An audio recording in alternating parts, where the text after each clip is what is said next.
Well, hello, friends. It's Pearloism here, and you're listening to my NHL Pearlo whistle. Pearlo dancing into your life right now. Hello, everybody. Um, I'm going to have a whole new, well, not whole new. We're going to try something a little different. We're going to bring back picks. I didn't know what to do for the playoffs, but I think I have a good idea what to do for the playoffs now. We're going to start doing picks as in um, who who's going to score the first goal.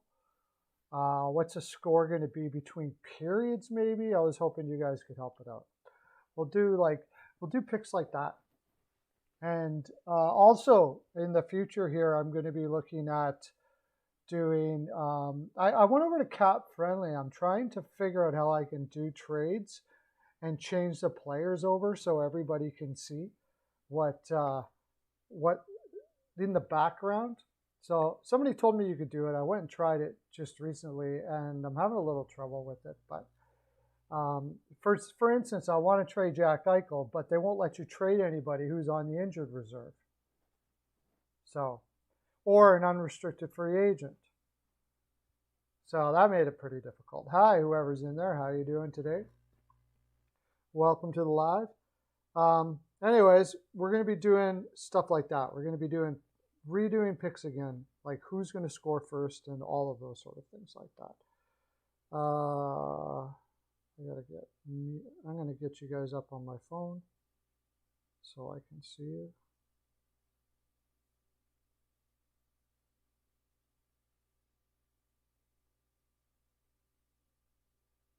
Is it not going right now?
Okay, so looking at the games last night.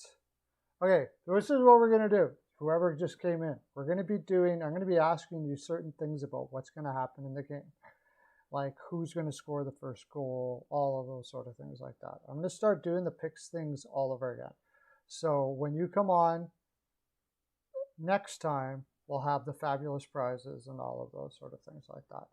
As far as the games last night goes, the Canadians and Golden Knights. Wow, the Canadians really did outplay them the first two periods. This is so voodoo, these playoffs sometimes. Lehner comes in cold like he did last time, but plays a really good game. Um, Weird place to put Lehner in. I thought it was very odd. I don't know exactly what the point of it was. Maybe it's Fleury saying, you know what, I could take a rest here. Being really honest, and they thought, okay, let's do it. Trust Lehner, and Lehner comes out, and again, and I am one to not even talk about this sort of stuff, but the officiating has been diabolical. I have to admit, the officiating. I'll finally come out and admit it that the officiating has been just terrible in these playoffs. I don't know what more to say than that. It's unfortunate. Now, I've heard that, hey, Weichel, how you doing? I was wondering if anybody was going to show up. Yeah, Dallas signed, re-signed, what's his name? I just looked it up too. I should know his name. He's been in the league a long time.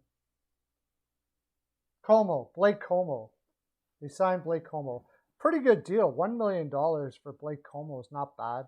He's a hard. He doesn't get you many points, but he's a hard hitting guy. He's big. He's strong. He plays the game the way you want it to be played. He's tough. He's a guy that just sort of really wears down the opposition a lot. But he's 35 years old, so he can't play the minutes that he used to play. But he's really good. Like for $1 million, nothing wrong with that at all. Is my feed working okay, Mr. Weichel? Is it working okay? Because I keep on getting people come on and then leave like right away. So I'm thinking that maybe something ain't working right.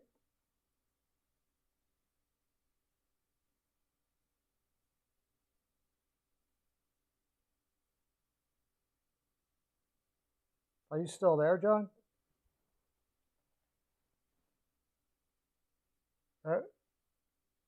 My feed is not working okay? Everything is okay? Or is it is working okay? Which one is it?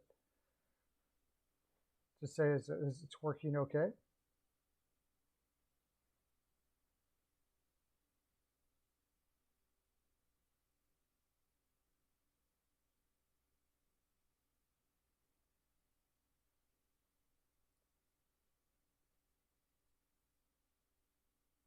It's not working. Okay. That's why. What is going on here now? You can't hear me or anything?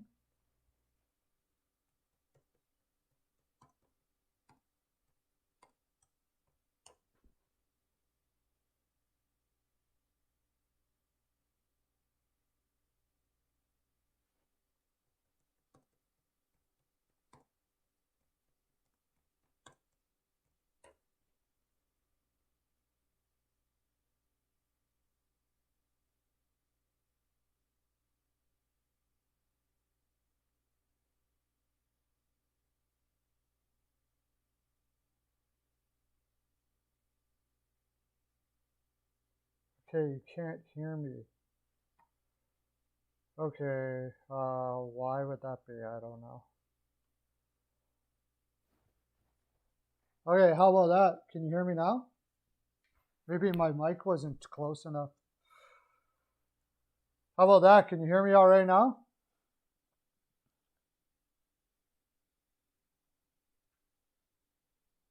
Okay, maybe that was easy. My mic is not close enough. All right. Okay. So, anyways, yeah, Blake Como, good pickup by Dallas. Well, they already had it. Bill T, how you doing, buddy? Tampa Bay in 7. I think Tampa Bay will win the next 2. I don't know. I say that, but the Islanders always screw me up. The Islanders always mess me up every time. So I'm thinking I don't want it to happen, but I think Tampa Bay at home might be pretty tough for the Islanders. That last game that they played, I really thought Tampa Bay should have won that game. But the Islanders have a way of getting outplayed and winning. We've mentioned it here over and over and over again. It was, like usual, it can be a strange game for the Islanders. But I'm still going with the Islanders in that series, but I'm not as confident as I used to be. Everybody hear me okay now and everything? Because we've had a lot of people come in and leave. And Weichel said that he couldn't hear me very well before.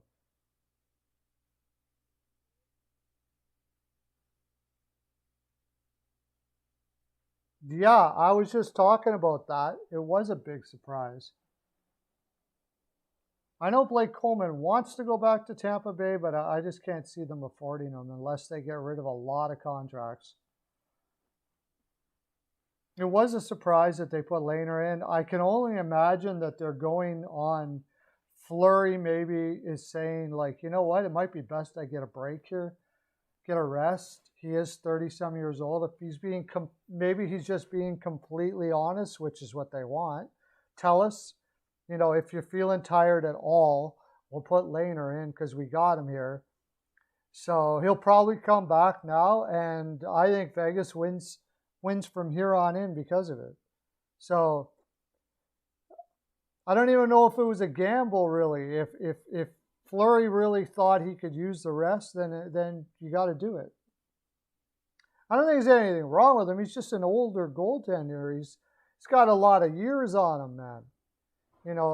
He probably would have loved to have a guy like Lehner in his back pocket there when he was in Pittsburgh. Or when a player's younger too, they think they can do anything. As a player gets older, they start to realize what's best for the team and not try to do everything all on your own. And they realize that sometimes that's best for the team is to say, you know what, I could take a break here. I think that's probably the best thing. So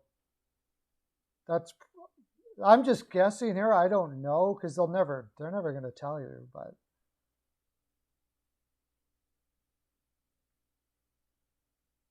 well, I mean, that was tough.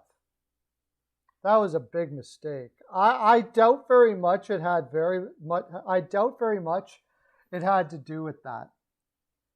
I really doubt that it had to do with that play.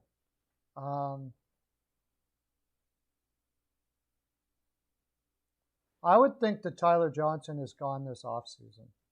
Yes. The only way he's going to do it, though, is they're going to have to staple a draft pick to him. Probably more than a draft pick to go to Seattle. I think they're going to try to get Seattle to take him, and they're going to have to give up quite a bit to Seattle. Guys like maybe Yanni Gourde or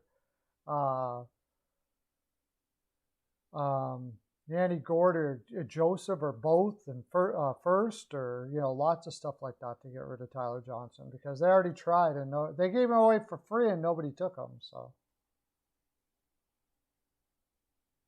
yeah, it was a mistake and I'm sure he felt crappy about it.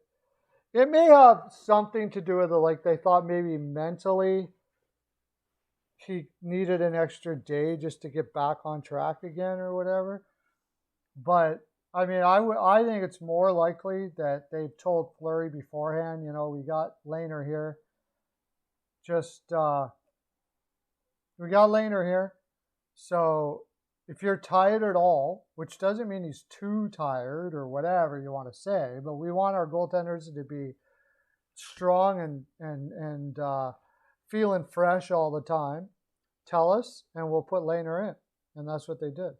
The funny thing is at the end, when Lehner was doing his press conference, did you hear that?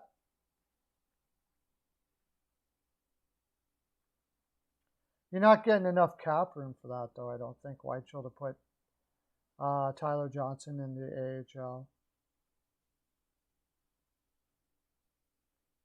I did not hear that. You may... sometimes players can use that as an angle to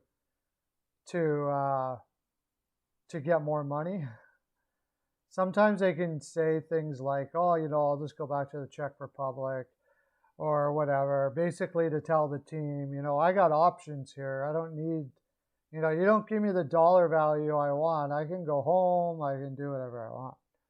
So. On the other hand, maybe it's Boston saying, you know what, your time is run here. We got to go like they did with Chara. We got to go with the younger guys. And, we could really just use the cap space. So, yeah, I mean, that could be true, or it could be an angle to get more money from Boston to stay. Or even a little bit of both, really. Martin Marincin, yeah. Did he take off to Europe? Martin Marincin? Yeah, he's a pretty poor player.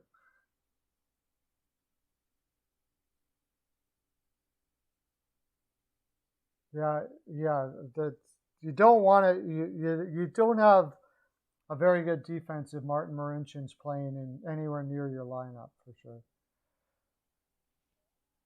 Yeah.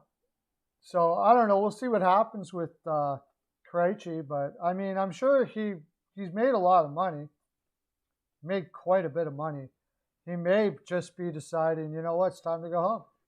You know, he's not going to make much money there, but money's not really the biggest factor right now.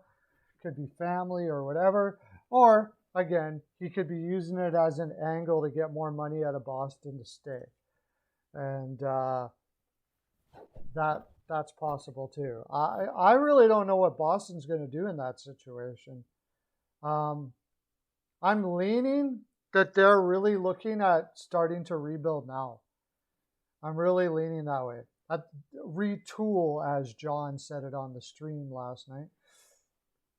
It looks like they're looking to retool.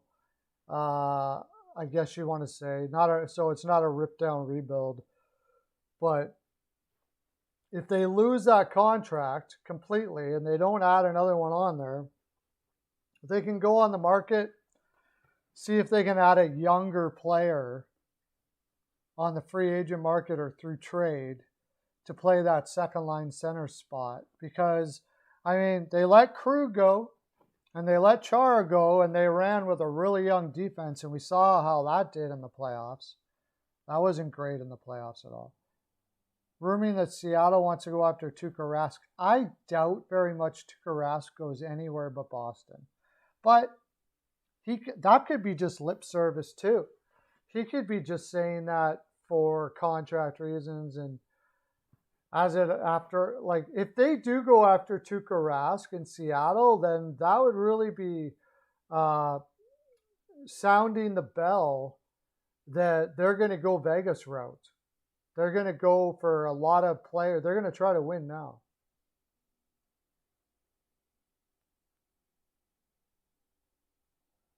Yeah, they need veterans on the third and fourth line, but they need veterans in defense. They need a more veteran defense, but they need guys that can score in that third and fourth line. They have virtually no scoring depth, and they've been trying to struggle with that now for about 2 years, 3 years maybe, trying to acquire scoring depth, and it hasn't worked out for them at all. So.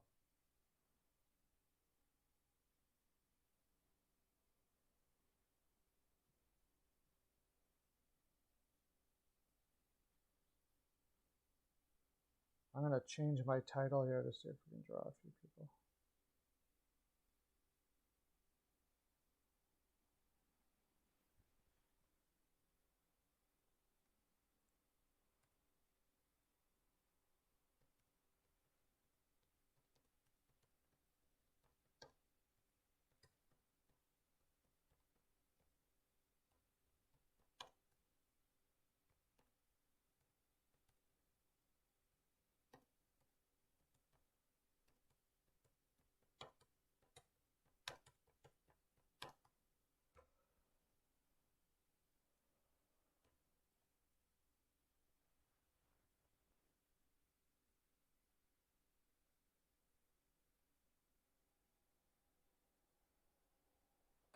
For what team?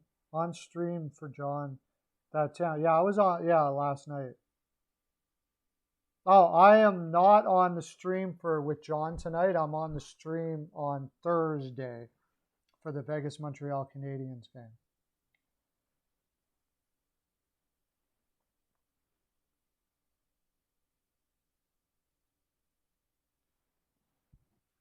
I'll be on the stream Thursday.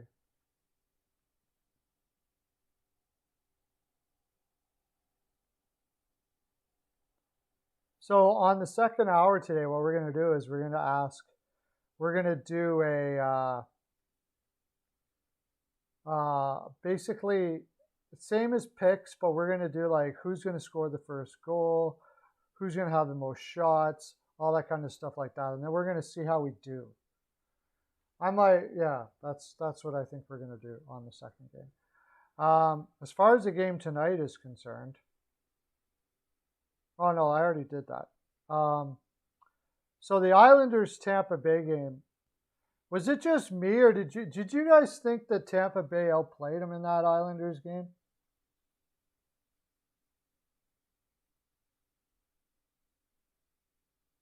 Yeah, well, I think so. If Montreal wins a cup, for sure, Carey Price gets the Conn Smythe Trophy, no doubt about it.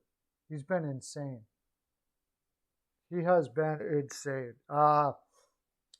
It's a very good. If they can get by Vegas here, it's a very good chance that they could win the cup. I mean, when Price is playing this good, it's pretty hard to. I mean, any goaltender that plays as well as Price is playing right now has an opportunity to uh,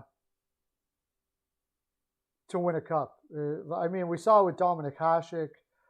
I mean, we saw it with Vasilevsky too, but he had a really good team in front of him. Even back in the day when Brodeur was winning some cups, those New Jersey teams were not spectacular. You know, Patrick Waugh, when he won his first cup as a rookie, that Montreal team wasn't spectacular. But if you got a goaltender like that, you've always got a chance. Or, if a goaltender gets really hot, for sure. As far as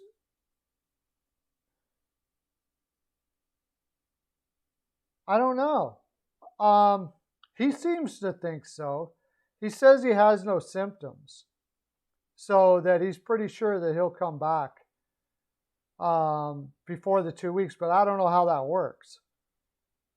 I don't know if you got it and you have to take 2 weeks off, or can you go symptom free and then you get tested till you're negative or something like that.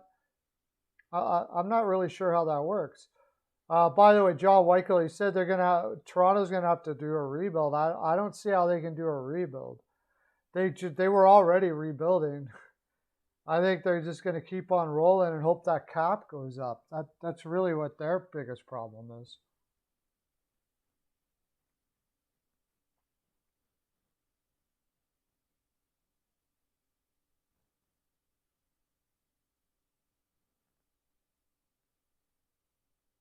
The question is, Ducharme for sure will be back next year as coach, though. I think he got his out.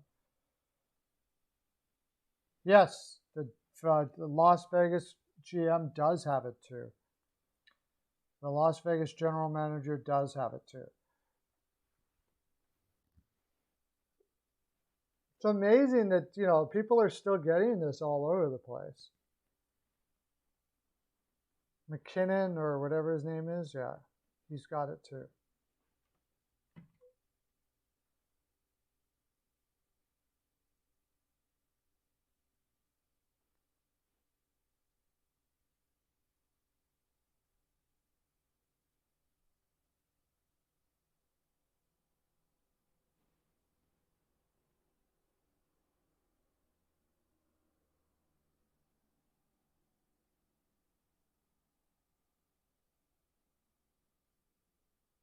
So I got this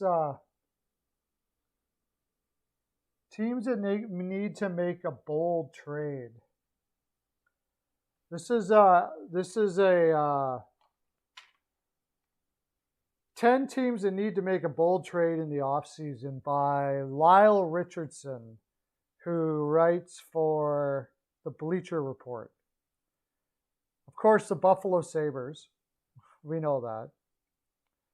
The Calgary Flames. I would definitely agree that the Calgary Flames need to make a bold trade in this offseason. No doubt about it. They're going to make a bold trade. I don't even know which direction they're going to plan on going here, because they're just simply not good enough. They're almost fresh off of a rebuild with this team. Oh, Edmonton Oilers want Blake Coleman. I hope so. I would be all over Blake Coleman. I want them to want Blake Coleman and Gaudreau and Bonino. I would love any one of those guys. Blake Coleman, Bonino, Gaudreau, any of those guys. But, okay, so the top 10 list of teams that need to make a big trade is the Buffalo Sabres number one. Calgary Flames, I totally agree with that. I think they need to make a big trade and not try to win right now. I think they need to continue a rebuild. Carolina Hurricanes.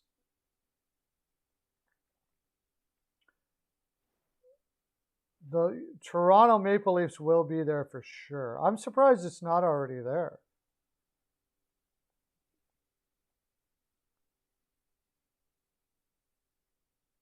Chicago Blackhawks. It says that there's Chicago Blackhawks are targeting. Hey, Jeff Saint, how you doing? It says that the Chicago Blackhawks are targeting Dougie Hamilton, and that makes a lot of sense. I could definitely see the Chicago Blackhawks doing that, but the problem is they have no cap space. But leave it up to them. They got genius minds there.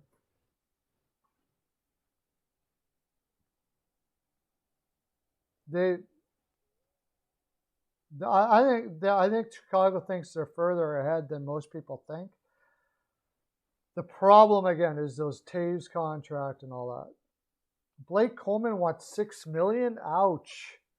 Where did you hear that? That seems a little steep to me. $6 million. I'm not sure Blake Coleman's going to get $6 million.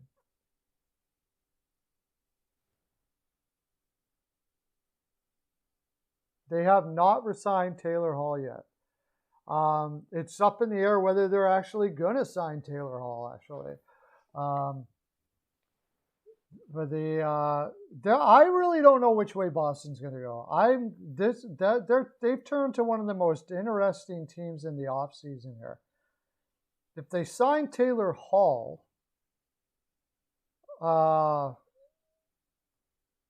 hey CL, how you doing, buddy? Hamilton wants $9 million.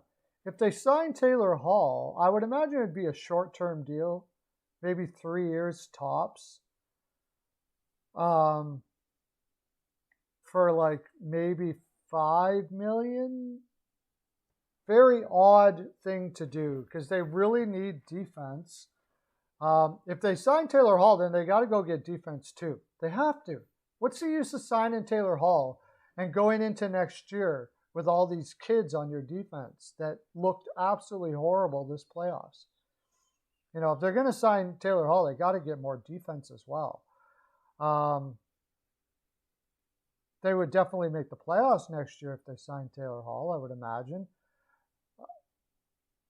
And then you might as well sign Krejci too. I mean, why not sign Krejci if you're going to sign Taylor Hall? And then I don't know how much cap space they have for all of this, but now I just find it very odd that we'll know a lot of what's going on if they sign Taylor Hall or not. If Boston signs Taylor Hall, we'll know which direction they're going. If they don't, you can almost bet that they're going to be going into a rebuild.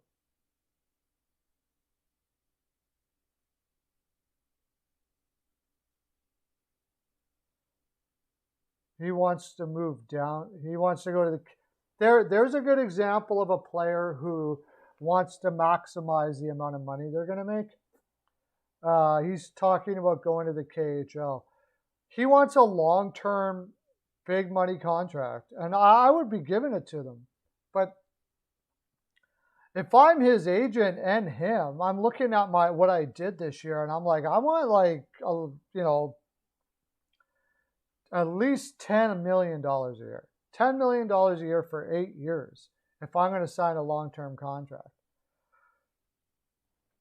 And no movement clauses and all that kind of stuff like that. So they're going to be putting a lot of money in a lot of money on their cap signing Kaprizov.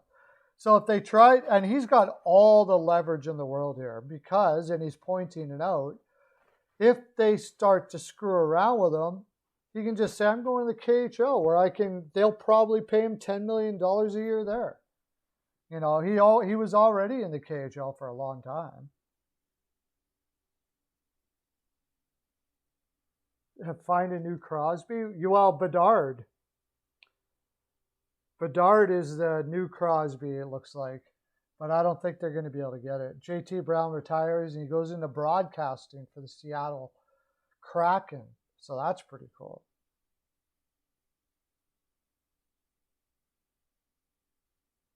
Tampa Bay played really well. I think they deserved to win that game. Bailey did have a nice shot there, but I mean that's just the way it is with the Islanders. Like they get one good opportunity, team outplays them, outshoots them, all of those sort of things like that, and then boom, right? They just once they get their opportunities, they score, no doubt about it. I'm going to ask you: Do you think Hall stays in Boston? Here's my question: do you think Hall stays in Boston? I mean, everybody's going to be going after Allmark for a backup for Hart. Everybody's going to be going after Allmark, but you think he stays in Boston, Jeff? Let me take a look here.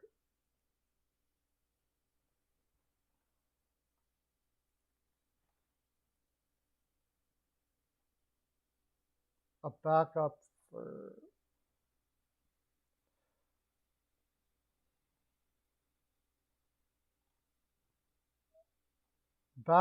for Carter Hart. What a Pecorine. Maybe we give up a pick and try to get, but I don't know if they, Alexander Gorgiev from the Rangers. That would, somebody more his age like that, Alexander Gorgiev, maybe that would be okay. I wouldn't want Ranta because he's injured too much. Seattle Kraken. The Seattle Kraken will probably be carrying extra goaltenders as well. They'll probably have a couple extra. Maybe before the draft, go get Brian Allen from Montreal. Although that's paying a lot of money for a backup. And he didn't do very well with Binnington. But then I hear Binnington's kind of tough to play with too. So.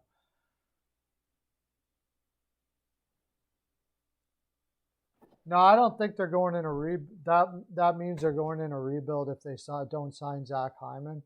How do you go in a rebuild? You got Nylander, Matthews, Marner, Tavares. You just got to find somebody. The thing that I'm concerned about, you got to find somebody that scores more or than Hyman, I guess. You got to do something else with that cap space. Toronto's really in a difficult spot. We just mentioned Coleman, but I mean, if Coleman was going to get $6 million a year, absolutely, there's no way Toronto's in on that. But I don't know, how are you going to rebuild? You just got all these young, fantastic players. You can't trade Tavares.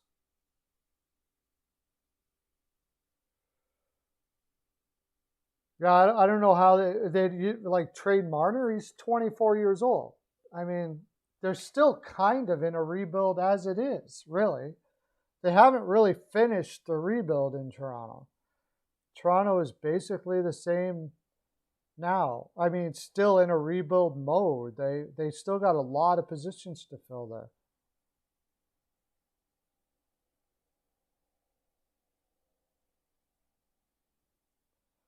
Okay, Jeff Saint says they like Hall.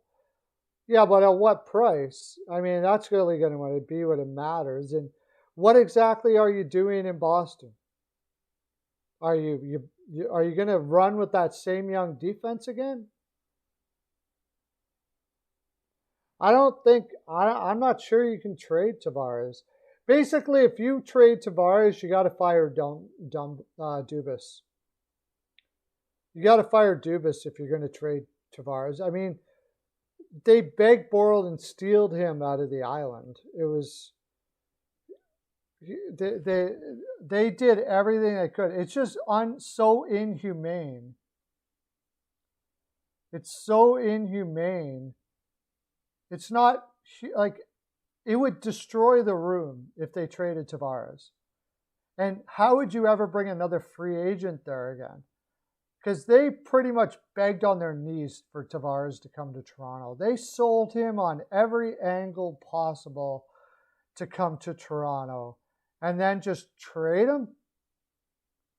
When you've already built up Matthews, Nylander, Marner, all of those guys that you've got, and you're just going to trade them away now? I mean, on paper, I get it. If you're just looking at it with no heart whatsoever, you're just looking at it as an armchair general manager where it doesn't matter how you affect. Yeah, like if you look at it from that perspective, then I understand why you're saying what you're saying, because I thought about it myself. I'm not putting anybody down for saying trade, because really it would be the best guy to trade. If they could find a place for Tavares at $10 million and bring back a couple players, they could solve their depth issues and all of that. But I just think it would really destroy that room. Yeah, and so am I guess. But I think it would destroy their room. It would put them back a long time. And then, like, think about it from this perspective. If I'm a player and the Toronto Maple Leafs are calling me up saying, we'd like to have you in our organization, and I've got organizations to choose from, it's going to stick in my mind what somebody did to Tavares. In fact, it would get around the league. Like, can you believe what they did to Tavares? They begged him to come over there, and then they never, went and they probably gave him a lot of promises and all that kind of stuff like that, right? And then they didn't back it up. You're starting to get in Buffalo territory of things that's the reason why, like right now, imagine Buffalo trying to get a free agent to come to their organization. Like, if they have any other options, they're probably going, no freaking way. In fact, I wouldn't even doubt the draft prospects have told, a lot of them have told their agents, maybe even Power, like, just tell them I don't want to go there. I don't want to go there. And are you going to draft a guy that said that he doesn't want to go there? It's going to be interesting to see who they draft in this draft. It probably will be Power, as long as Power doesn't say that. But even if he does say that, they might draft him anyways. But it's hard to draft a guy when he's telling his agent, I don't want to be there.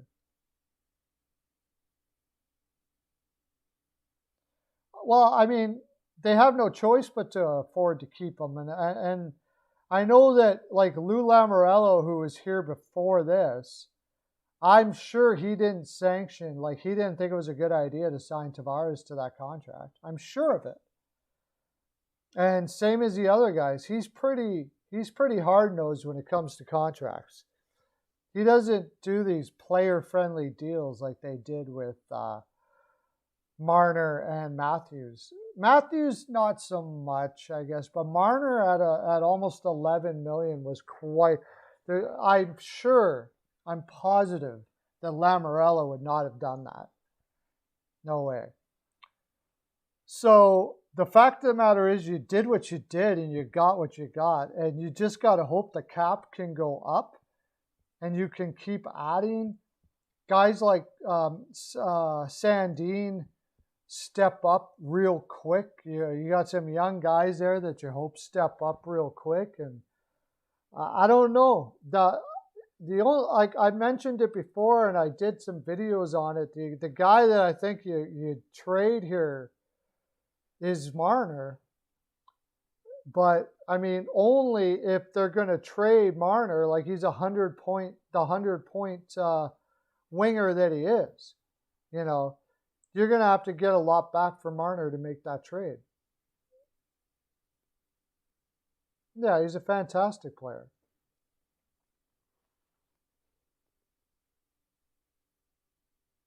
But you're going to have to get back a lot of money for that. I'm going to edit this again.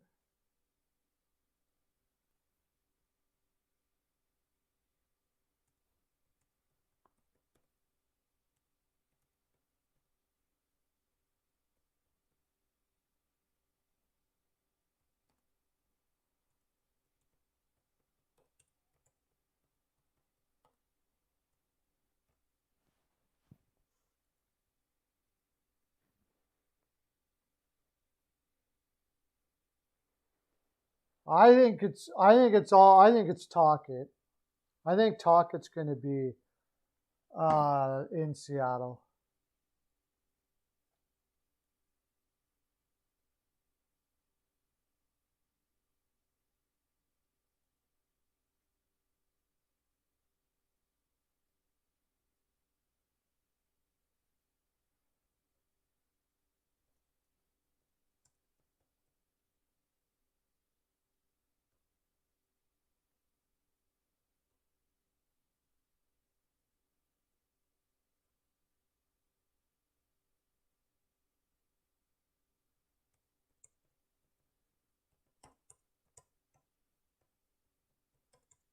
Just changing the title here again.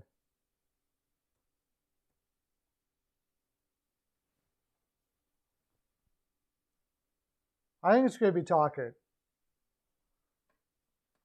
When for a coach, that's a good question. I mean, I really thought that Granato was doing a good job there. I have a feeling he'll stay there. Buffalo looked way better with him. They'll talk to the players, and if the players liked him, then I suppose they'll go with that. Besides that, somebody was saying a name. Oh, Quinn. They were talking about Quinn and the Rangers taking going after Quinn. Quinn would probably take that job. It's in the New York area. He doesn't have to go that far. It's a big challenge. I'm not sure about the Swedish coaches. I've heard that that was the case, that they were going to go back to Sweden again, but whether that's true or not, I don't know.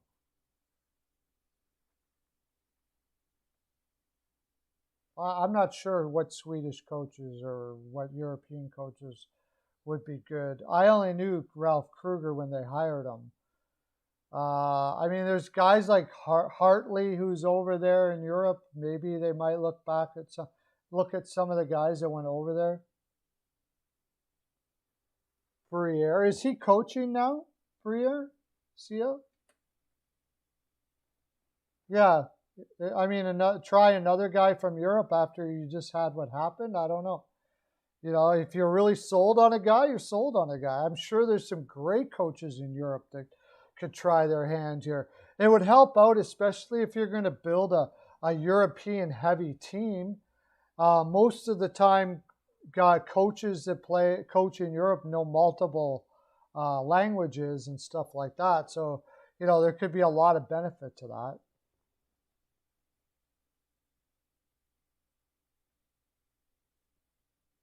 You think like minor stuff? Oh, minor coaching stuff. Oh yeah. Yeah, you know who I think is going to coach in the NHL is Perry. I think Perry's going to coach in the NHL when he's done. Mikko Lehtinen going back to the KHL, really? Oh, I wouldn't be surprised. I mean, he didn't get very much of a look here so far. Obviously, they brought him over and they didn't play him, so.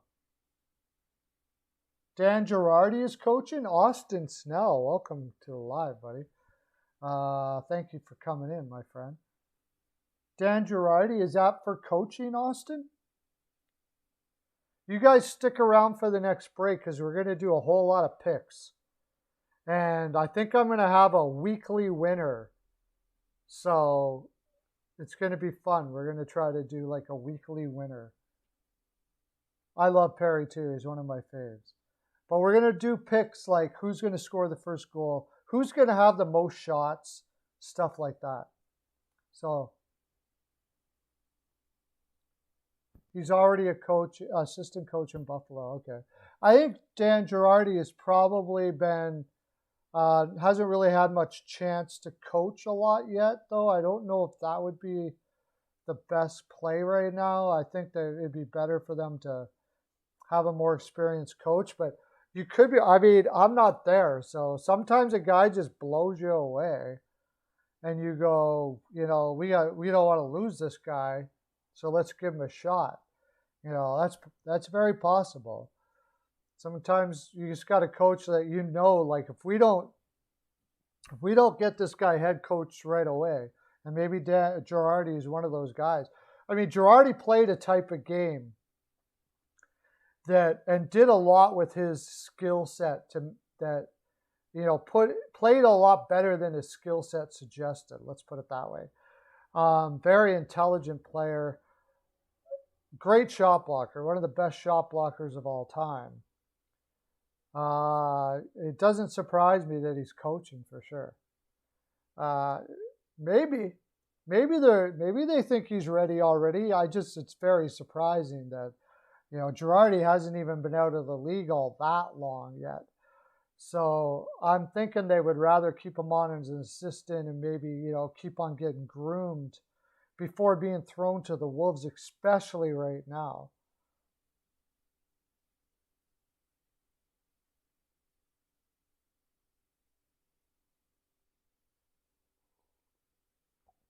Oh yeah, who was that? Ottawa Senators coach that wanted. Oh, I just read that. Who was that?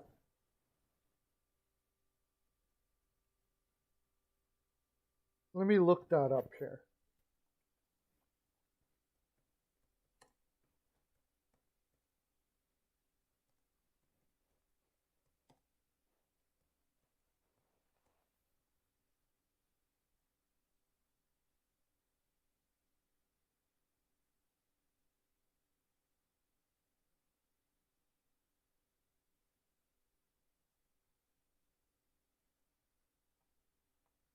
I'm not finding it in here. Ducks asked.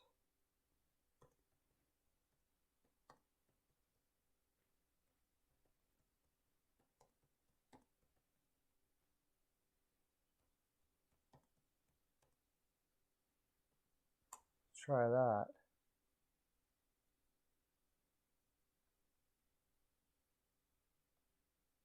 Are you sure it was the Anaheim Ducks? I think it was somebody else. I think it was Buffalo. It wasn't the Ducks. It was the Sabres.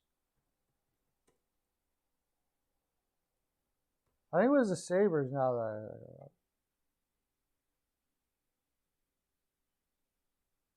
Jack Capuano. That's who it was, Jack Capuano. It wasn't Anaheim Ducks. It was the Buffalo Sabres. It was the Buffalo Sabres that we were just talking about. And they asked to talk to Jack Capuano, who was the Islanders coach for a long time.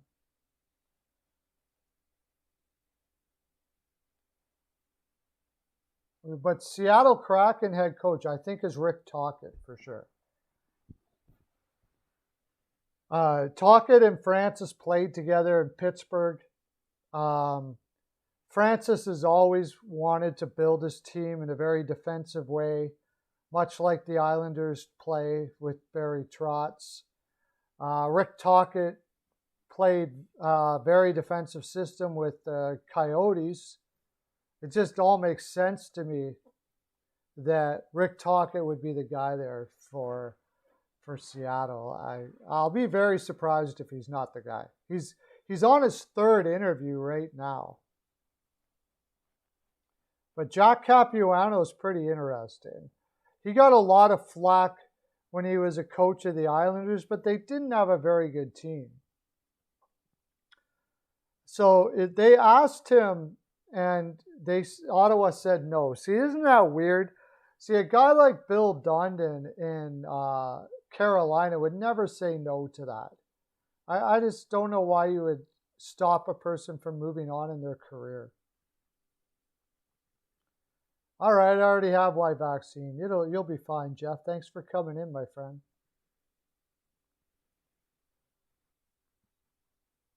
So I don't know why they would do that. I don't think Jack Capuano would have been very high on the list either. Thanks for coming in, Jeff. You rock, man. You rock.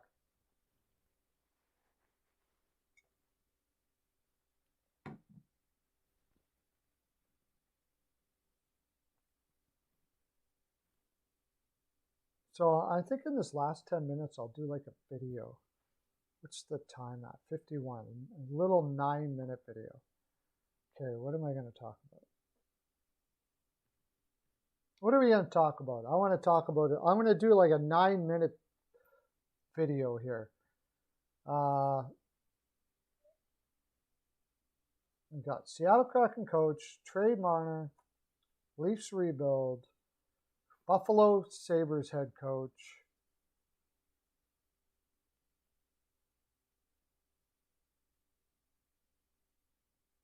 we're going to be doing picks on the game for tonight.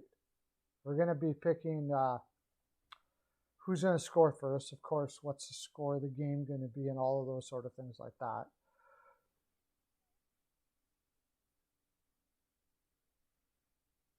Okay. Okay, well, I'll do this for like 8 minutes. Hello, this is the Pearlo Wisdom Show. This is what I do daily here at between 3 and 5 Eastern on my channel, the Pearlo Wisdom channel. And we do the Pearlo Wisdom Show. And I got a question. We do like question. They ask me questions. I ask them questions. Them being the people in the chat. It's an interactive show, so we talk back and forth and all that stuff like that.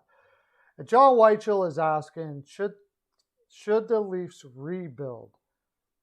And I think that it's not really possible to rebuild.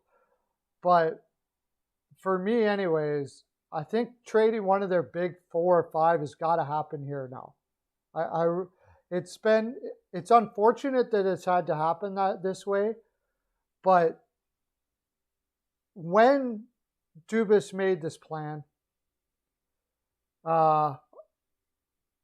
he had a plan that revolved around the cap raising every year. And they were going to keep on adding guys as the cap went up. And then COVID hit and pretty much screwed that all up. The flat cap absolutely ruined the plan for the Maple Leafs and for Dubas. So now I don't think there's much you can do but trade one of the big players. Now, which player are you going to trade? It's been Jeff Saint, one of the people that come on here, said that maybe they trade Tavares. And I just think that's not a great idea, because after they begged Boyle and Steele to get Tavares in there, like, they did everything. They convinced him in every way possible. I'm sure they gave him promises for the future and all of those sort of things like that. And to now trade him, I think, would ruin the reputation of the Maple Leafs. And you say, well, what does it matter about reputation? Well, it matters in the sense that if you want to get free agents, they're not really, it's hard to get free agents if they think you're just going to treat them like just treat them like they're a pawn you can throw away whenever you want. You bring them all in, do what you did. I know they don't, you bring them in and then throw them away like that. So I don't see that happening. I just can't see Tavares being traded. Not to mention with this $10 million salary and his age, maybe you're not getting max value that you need to do depth, to bring depth into the organization. And that's really what you'd be making a trade like this for, is to bring depth into the organization, because we all know that the problem in Toronto is their depth, right? They got 4 big guys. Last year they tried to go out and get like Thorntons and guys for like $1 million, 40-year-old guys to fill the roster, and it didn't work. It didn't work. Now you can make a case that if Tavares didn't get injured, they beat Montreal, and maybe we're not talking so much about this, but I don't think that they would have gone much further even if they did meet Montreal, because they just simply don't have the depth. There's no way you're trading Matthews. No way are you trading maybe the best scoring forward, shot forward we've seen at least since Ovechkin. And if not, one of the top in the world that ever has been already. He's an incredible shot. There's no way they're trading him.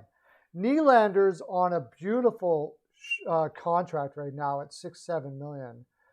Probably going to pull 90 points next year, I would say. At least a point a game guy. So I don't see them trading Nylander. The only guy I can see them trading is Marner. And then there's been talk about trading Riley, but that's a very difficult trade because you got to get the same kind of defenseman back. It's also something we didn't mention. There's not just the forward depth problem. There's a defensive depth problem. So it's if they need somebody that they're gonna be able to trade away and get a lot of pieces back. That's what I'm really trying to say. And Marner would. The other teams aren't going to care that he didn't score in his last 18 games in the playoffs. I mean, maybe a little bit, of course, but when it comes right down to it, there are very few wingers in the league that can even come close to Marner. It's hard to find a guy that can put up probably 100 points. And they say, well, he's more of a passer. So what? Joe Thornton was more of a passer. He's still going to go to the Hall of Fame. He's still, in his prime, people would be all over him trying to acquire him. And they're going to be all over Toronto if they decide to go that Marner route. They're going to get a lot back.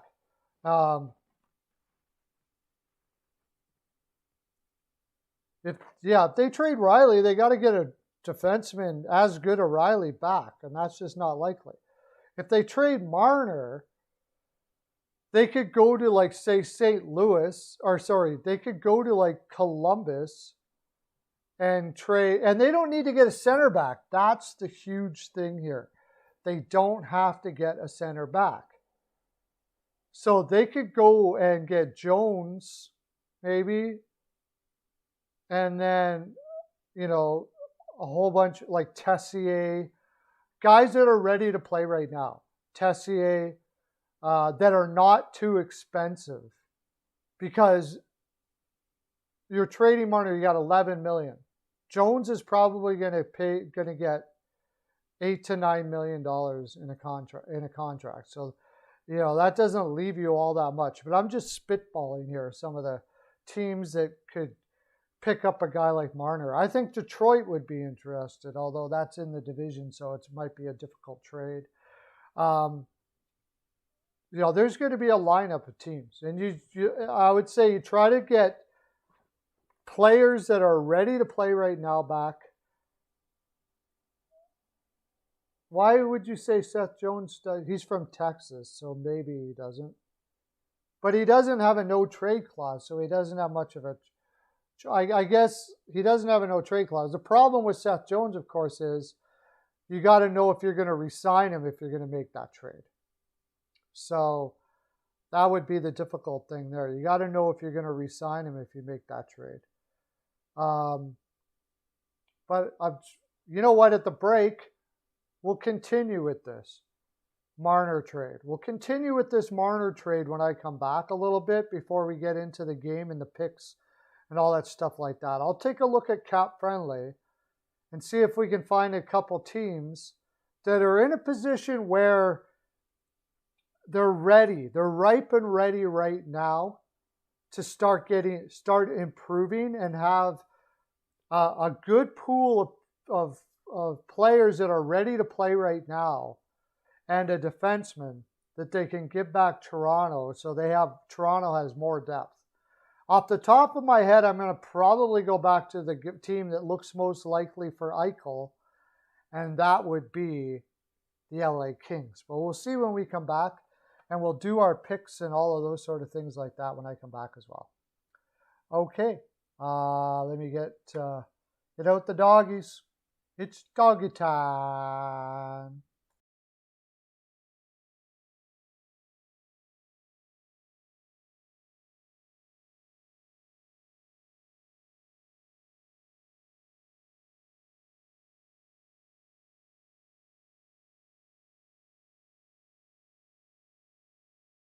Sports Network, and we have two very special guests. We are delighted to be joined by Tracy Musser and Nicole Howard from the Canine Country Club Resorts. Tracy and Nicole are both managers for CCC Resorts and work at the Windsor or at the club, one of two locations both in Manheim, Pennsylvania. Congratulations on your 30th year anniversary of being in business. Let me start off by saying this. Steel Flyer stands behind this company 100%.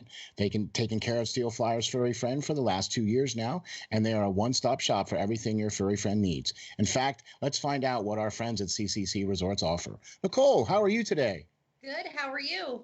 Doing great, thank you. What are some of the great boarding services that you guys offer, and what do we have to do in order to get our furry friends taken care of when we are unable to travel with them? Well, we like to bring everybody in for a tour first. That way they can see the behind the scenes, they can see where they stay, they can see where they play, and then we explain all of the fun things that we can add on to their reservation, whether it be one of our packages, either a nature walk, a ball time, or even a cuddle time. Oh, wow, that sounds great. Boy, it sure sounds like a resort to me. So, how are you today, Tracy? I'm doing well, thank you. Tracy, tell me, is it true that you guys have both an indoor and an outdoor pool at the Windsor location? It is true. We've got one of each, so we're able to offer year-round swimming. The indoor pool is a great option for dogs who are swimming for therapy or rehab. It's got that sloped entry so they can wade into the water. Our outdoor pool is a little bit larger, and it's 4 foot deep the whole way across. And both of them are saltwater pools, so it's really easy on the dog's skin and coat. Wow, that's very awesome. So then during the summer months, you have a much deeper pool outside and then a sloped entry shallow pool indoors for the dogs. Tracy, tell the folks how we can get some pool time. Well, the first thing everyone does is come for an intro swim. We use that time to make sure the dog is comfortable in the water. We make sure they know how to get out of the pool safely, and we go over all the pool rules and etiquette with the clients as well. After that, they're able to schedule private appointments where they have the pool to themselves, or they can invite friends and have a whole group swim going on. So after a dip in the pool, then it would have to be off to the groomers, right? I mean, our furry friends cannot go out looking their best. Nicole, what are some of the great services your top notch groomers provide? Our groomers, they specialize in full service grooms. We can do the basics, whether it be just a bath and a brush out or a blowout. Or for the extra pampered pooches, we can do nail dremels, we can do deodorizing soaks, and also facials. Wow, man, that sounds like a resort if you ask me. Tracy, I know one of the main programs here at CCC Resorts is the WAGS program. The Steel Flyers dog is enrolled in this program. So why don't you tell the folks what is involved in this and how they can get enrolled? Yeah, the WAGS program is our primary daycare option at the Windsor.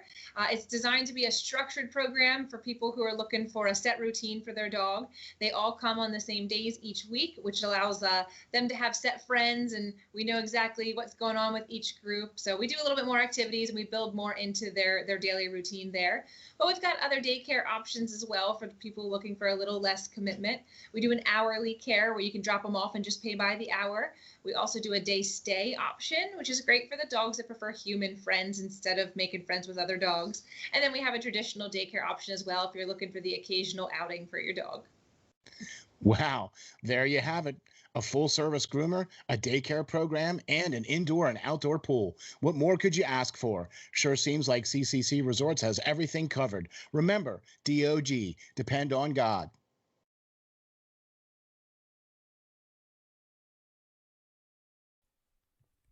Hello, we are back. Welcome back to the show. Okay, I looked at a few teams that might be in that category of being able to do that sort of thing. And basically, like for Marner, you look at teams like, uh, the Calgary Flames could make a play for him. They got some defensemen that they could give up Falamaki. That we're looking more for a team that can take the whole contract. What did I had somebody specific. Colorado Avalanche, believe it or not, could do it. Just imagine that. And the LA Kings have tons of players that they could do that too. But the Colorado Avalanche could offer up Ryan Graves, Judas Donskoy, who's only making $4 million, is only 29. He's like, he could score 30 in the right place at the right time.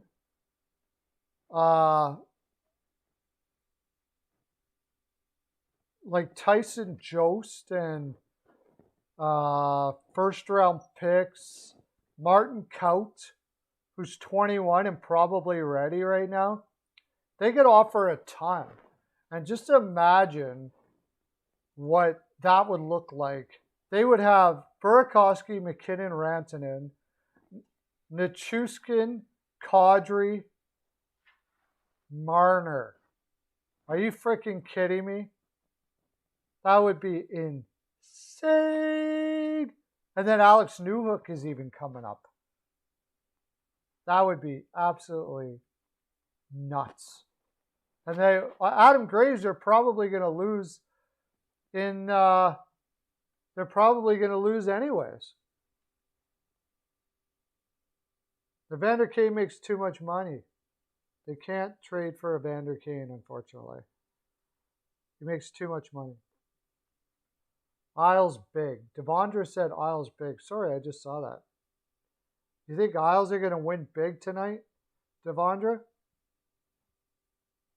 We'll wait for some more people to come in here, come back after the commercial. And then we'll do our picks. But since you're here, Weichel, I think you're really the only one here at the moment.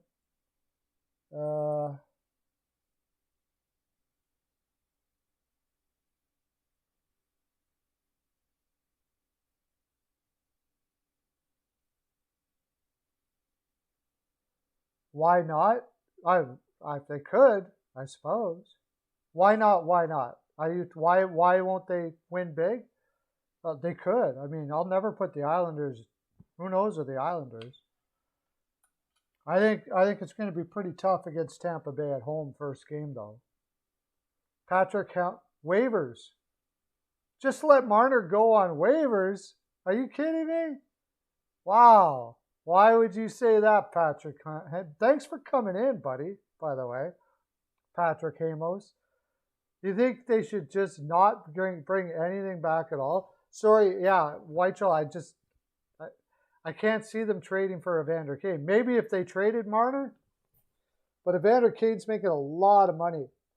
I think if they're going to trade Marner, they want a lot of young players back that don't have a lot on the cap.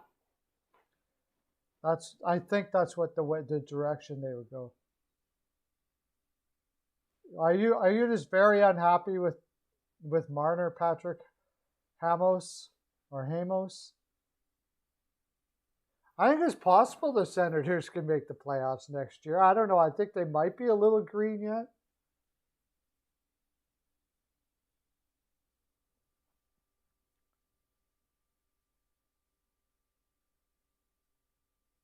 Yeah, I wouldn't doubt it. They had an incredible second half. The Ottawa Senators. So, the Kachuk is only getting better. Stützle is only going to get better.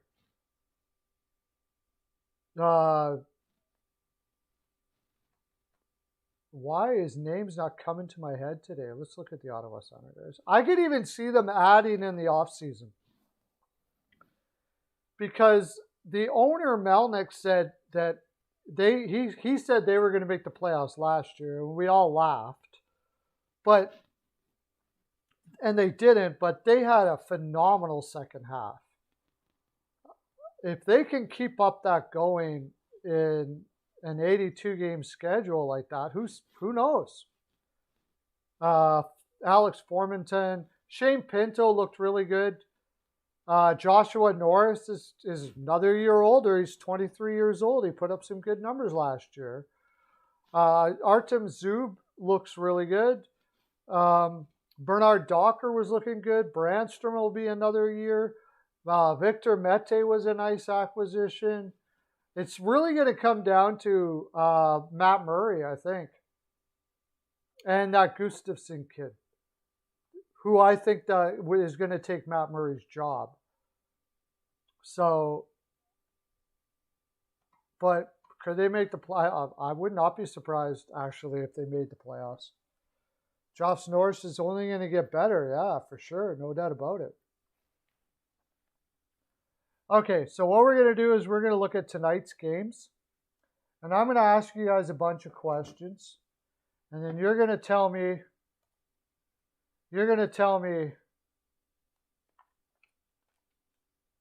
well, first of all, we didn't look at who won the games. Let's look at who got the scores right for the weekend's game, shall we? Yeah, let's look at that. Saturday. What did we did? Friday, Saturday. So Canadians were 3-1, 3-2. And on Friday, is that right? Yeah.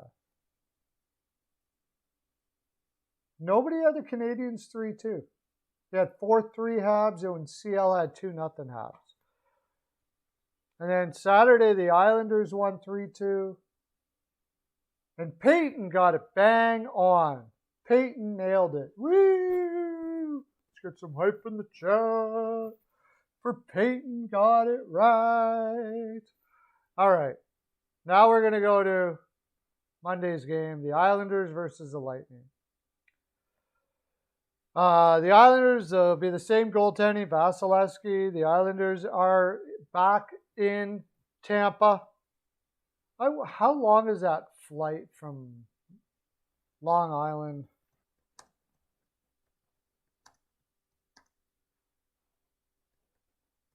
To Tampa flight time.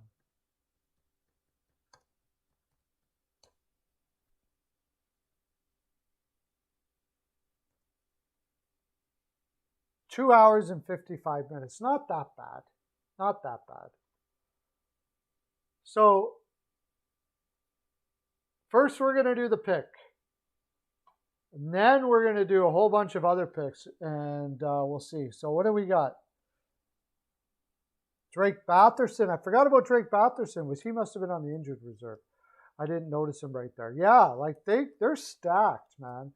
They could use some defense, but Devondra's got the Isles 5-0. Wow. Islanders versus Lightning. On the road, Devondra's got 5-0 Isles. Woo! Hey! Yeah, we're super excited. Give me your picks, buddy. What's the score and what's the points going to be? 0.5-0. You got the Bolts 3-2. You a big Bolts fan there, Austin? Rogers?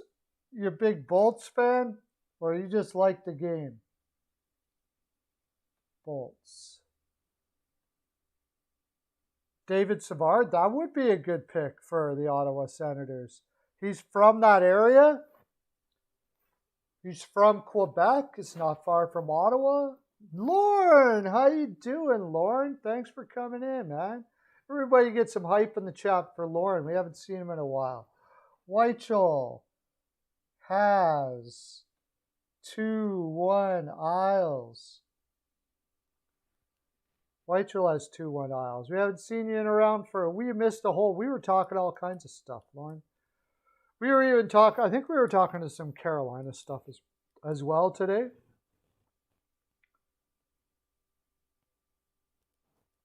Give me some more picks out there, guys. Let's get her in here. I'm gonna keep a score now. Hockey News Reports doesn't come in anymore for whatever reason. I don't know. I'm going to try to keep a score here, and we'll have the player of the week. So it won't be a month. We'll do it by the week. Oh, okay.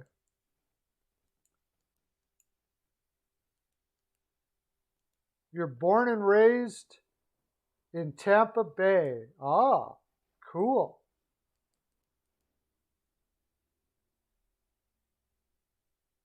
Oh, okay. Well, you just have to work that schedule around making sure you can come here, right?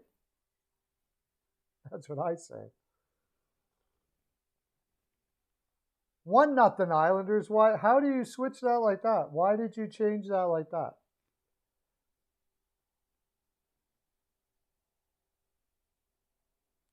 Oh, that sucks.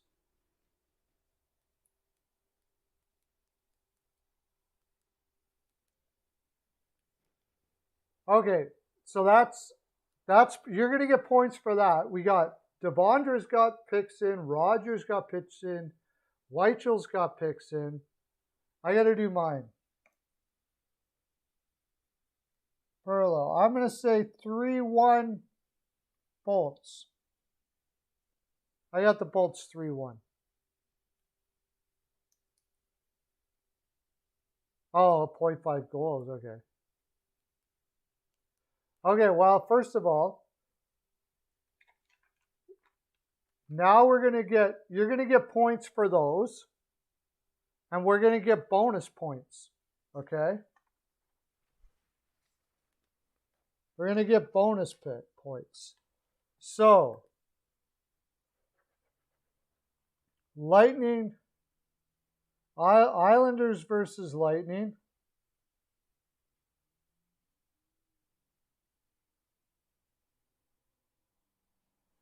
You're going to get 10 bonus points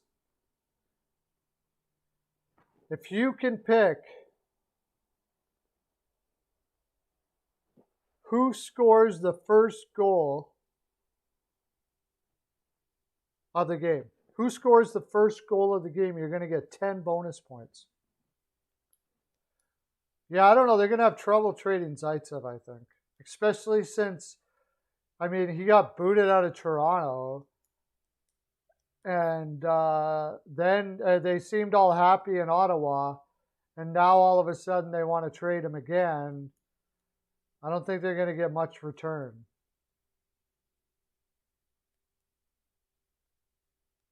Austin Rogers. First goal. Austin Rogers says Braden Point scores the first goal of the game.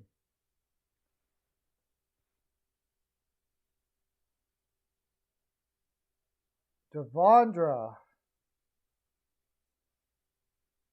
says Palmieri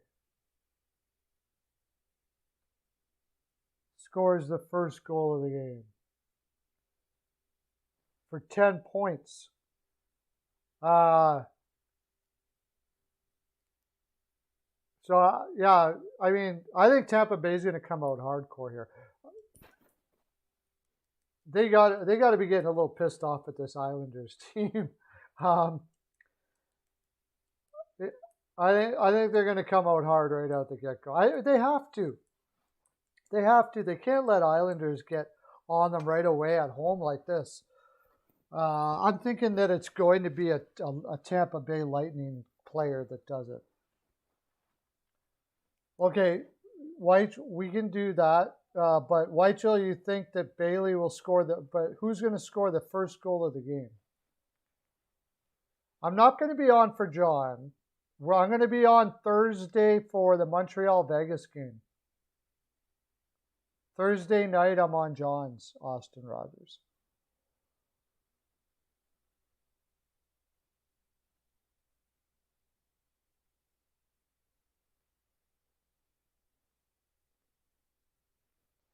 So do you think Whiteshell's going to score the first goal? Yeah.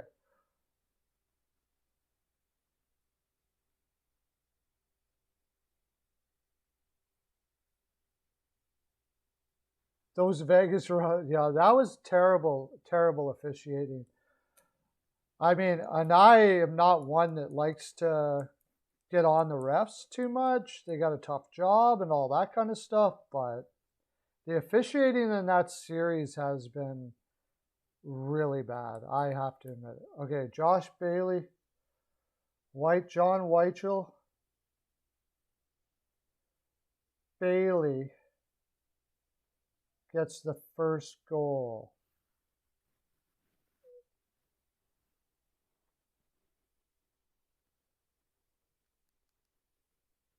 I think it's going to be, who's going to score the first goal? I'm going to take Chernak. I'm going to take Chernak to score the first goal. He did not have a good game last game. And he hasn't had a great series. And it just feels like a time to make it up here. So I'm going to take Chernak to score the first goal for Tampa Bay.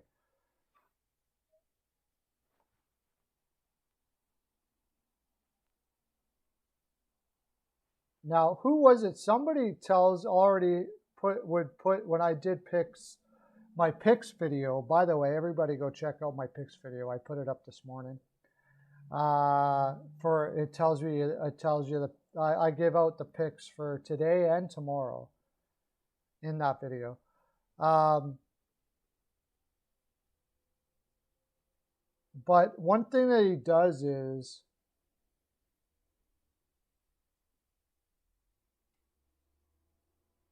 point gets the first point always.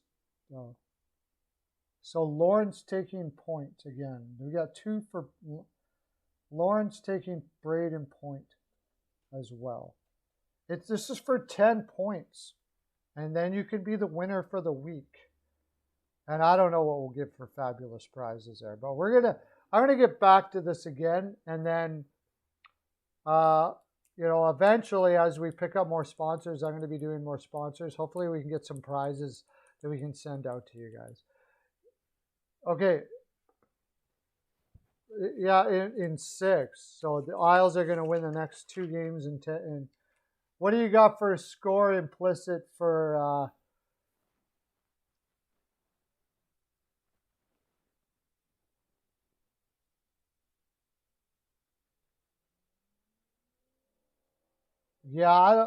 I'm surprised he's doing as well as he does with all the surgery and all that he got. You know what I mean?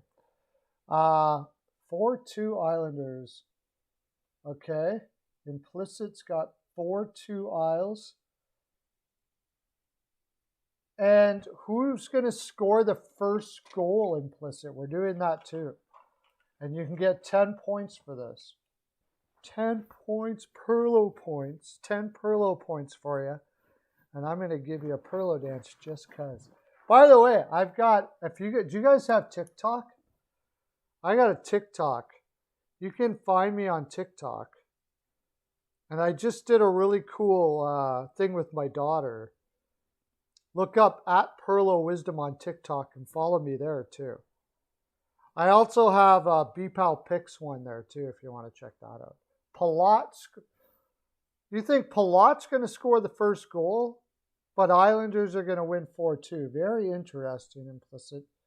Very interesting.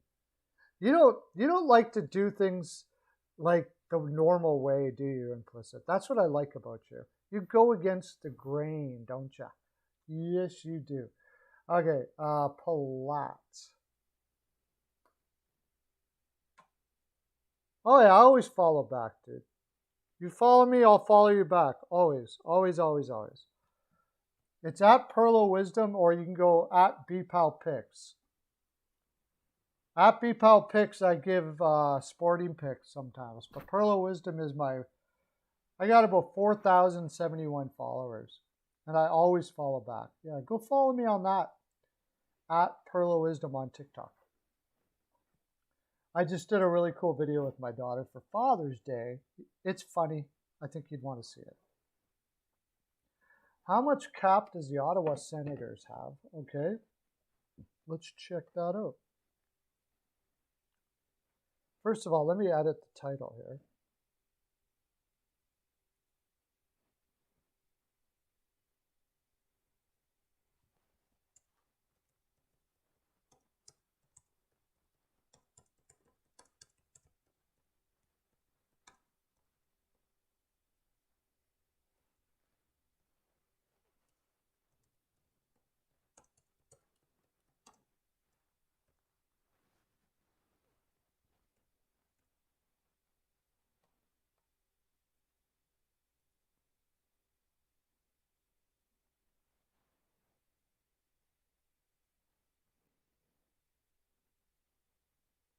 Yeah, oh, there's hockey news reports. Right on. Okay, hockey news reports. We got picks here, buddy. We're going back to doing picks again. Tell everybody in the land.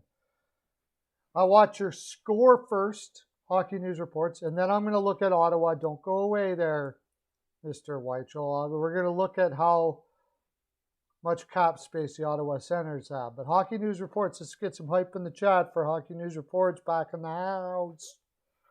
Thankfully, glad you're here, buddy. What's your score for the Islanders Lightning game? What's your score for the Islanders Lightning game? I checked you out. I check out HNR. He did a live there last night. It was pretty cool. I went on for a while, didn't I? Hockey news reports. 4-3 Isles in OT. OT. Okay, we got another cool feature we're doing here. We might even add more to this yet. Okay. Who's going to score the first goal? Yeah, it was fun, man. I whenever I check you out, I'll try to get on. Who's going to score the first goal in the game? Not for the Islanders or Tampa Bay, but who's going to score the first goal of the game? That's an added 10-pointer pick.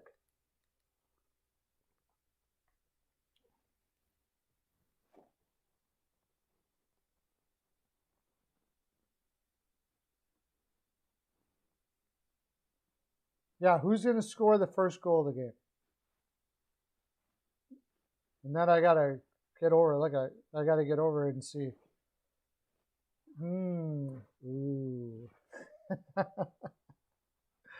That's pretty cool. Oh, CL, Isles 4-3. Who's going to score the first goal of the game, CL? Shoot.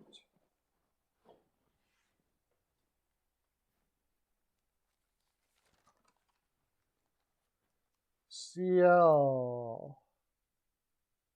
Scott. 4-3 Isles.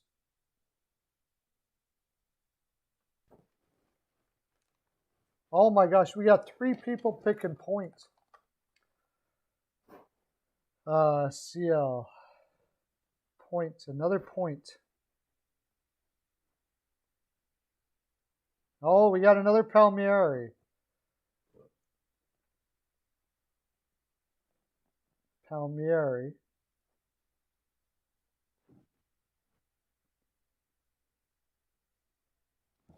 Yeah, he'll be the JT Brown's going to be the color analyst for the OT. Send sign OV. Did Devondra, did you? Oh, you did. You did it. Okay. Okay, let's go check out the cap space for Ottawa. Taking the cap space for Ottawa is hard to do because they've got an internal cap. So whatever it is, and I know it's a lot. Not depth chart. I don't know what depth chart I want.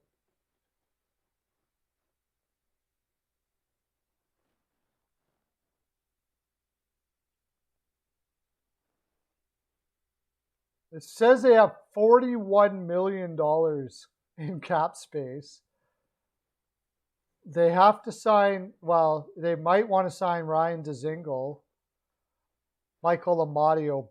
They got to sign Brady Kachuk. I think if they got to sign. Nobody's talking about that. They got to sign Brady Kachuk and they got to sign Drake Batherson. I would be given, with all this cap space, I'd be giving Brady Kachuk like $10 million for 8 years right now. And that'll look like beautiful 6-7 years from now. Drake Batherson, I'm pretty sure he's going to want to do a bridge because he's still got a long ways to go. But if you can get him signed up to 4 to 5 million now for like a long time, I would do it too. But I don't know. We'll see what they do. And I don't know what their internal cap is. But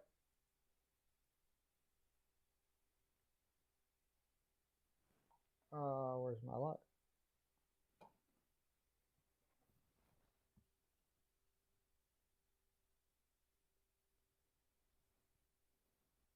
If they're only doing it for 2 years, I don't even know if they'll have to give him $4 million.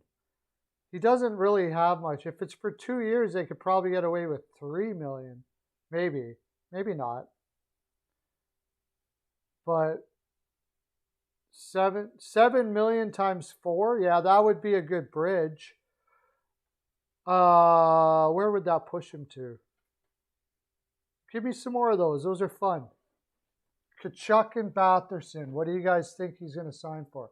I'm going to write these down too. Let's see. Well, I got to get a big book. I'm going to write all these down and we'll go back to it and we'll find out who. I'm going to have to get a big book or something to be able to put it all down so we can go back to it and see who's right. But Hockey News Reports says, let me see what that would do for him.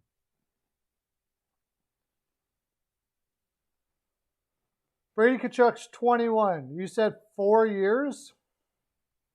So that would put him 2 more years away from, yeah, that would be all right.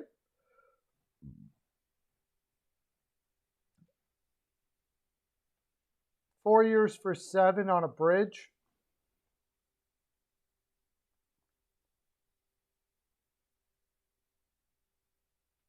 Let's see, if I'm Kachuk, do I want to do that? I don't have much leverage.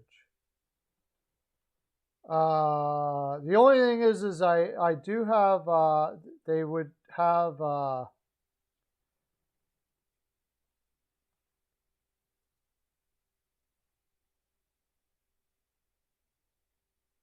what's that called?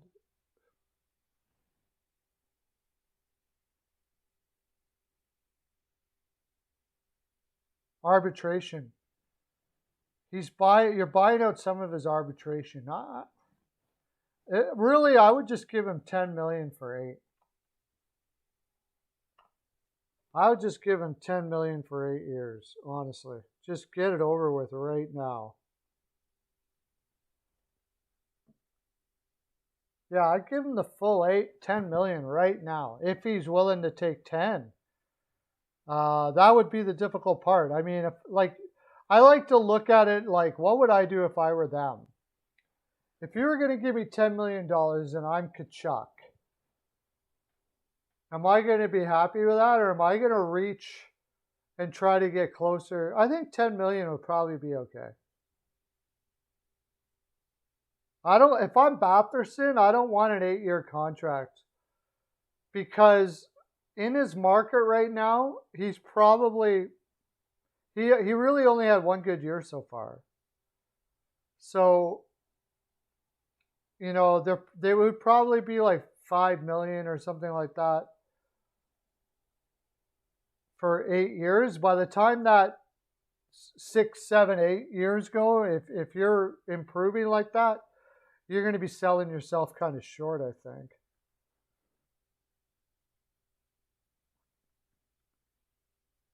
Kyrou and Dunn? Okay, Hockey News Reports. Kyrou and Dunn. That's pretty. Don't you think St. Louis is going to rebuild, though? but I mean, I know Dunn has been on. They've been talking about trading him. Okay, who are you going to give up for Kyrou and Dunn? Hockey News reports. Yeah, Kachuk for $10 million. He's a point a game player already, and he's a beast. He's a power forward, doing a point. Let me look up his numbers here. You're projecting what he's going to be in the future. A point. Let's see.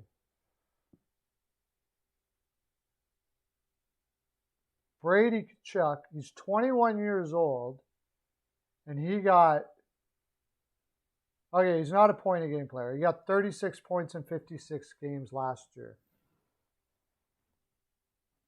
So at 21 years old, he's probably going to be close to a point a game player by the time he gets done.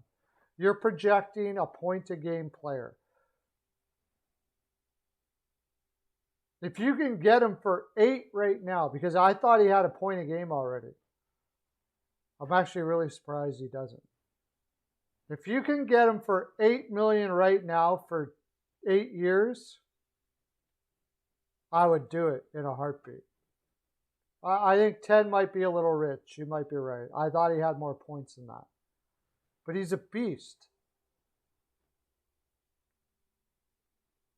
And he's only 21, remember. He's had a 45-point season when he was, 19? 44 when he was 20. And 36, which was prorated to about, 50-some points as a 21-year-old. So he's looking to be like a 70-point player or maybe an 80-point player. And how big is he? He's like 6'4", 200, plays like a freaking bat out of hell. I think maybe you're right. 10 million might be a little rich. 8 million. 8 million for 10 years, I would sign him for.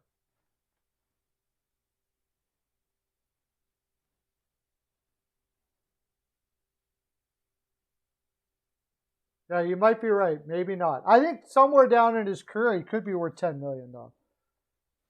But I thought he had more points than he did off the top of my head. So 8 million, though, for sure. 8 million. For a power forward that can post 60 to 70 points, 8 million is not. Nothing.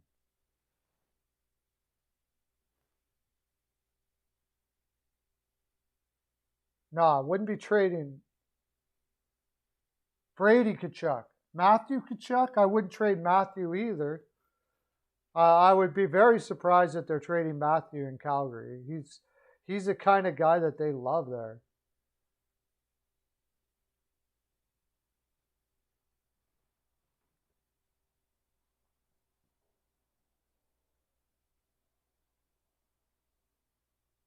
So what do you think Brady gets?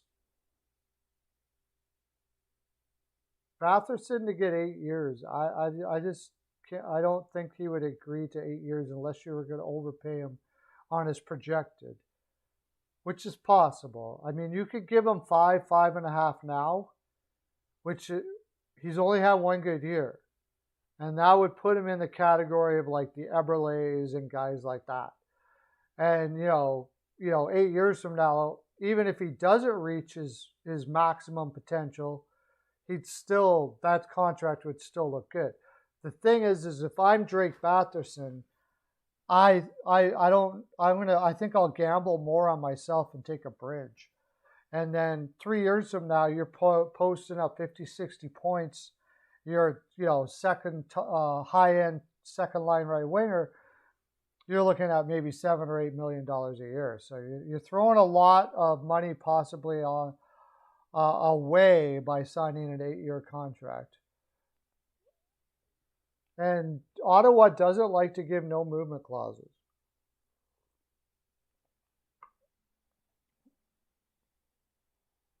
But you're right, Lauren. I was off there at 10 million, I think. I was off at 10 million. He's more of an 8 million guy. It depends on what you value, too. I mean, if you value a 60 to 70 to 80 point player, a power forward, then yeah. I mean, that's huge. There's huge value to that. When Wilson signed his contract for $6 million a year, Aho makes $8 million. Yeah, that's right. Aho did that on a bridge, though. Aho got $8 million on a bridge.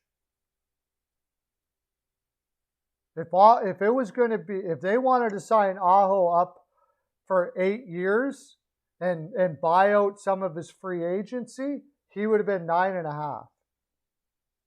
And remember, Montreal was the one that gave him that contract. Carolina wasn't giving him 8. And Montreal banked that if they gave him the 8, that, and I think he's even got an NMC, no movement clause, which Dundon does not like doing. He doesn't like doing no movement clauses. But, well, I wouldn't say thank you, Montreal, because he probably would have had to sign for less if Montreal didn't do that, because Dundon wasn't going to give him that much money. But when it came right down to it, and Montreal went and did what they did, he thought, well, it's more than I want to pay, but I'm still going to pay him anyways. Although I think he's full value at $8 million. Don't get me wrong, totally full value at $8 million, no doubt about that.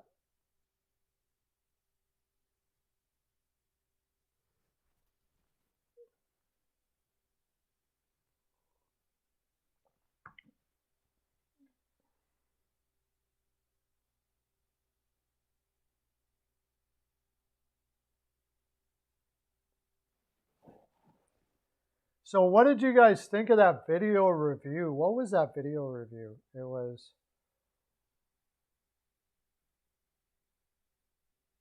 Was it Tampa that did a video review last night?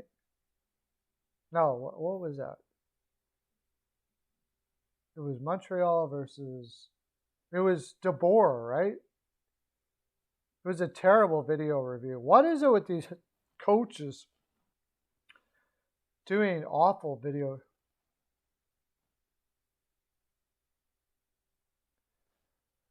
It's already a good deal because Aho's worked himself up so well.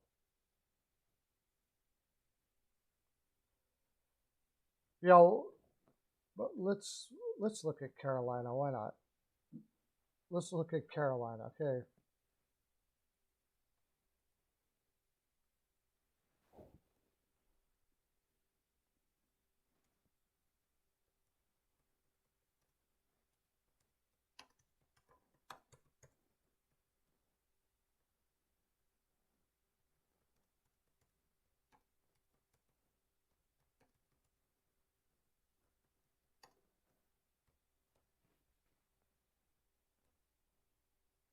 Okay.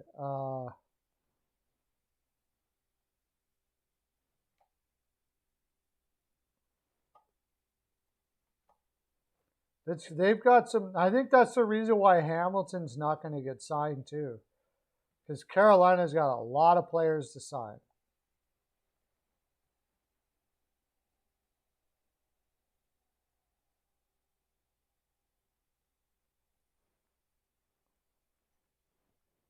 So they got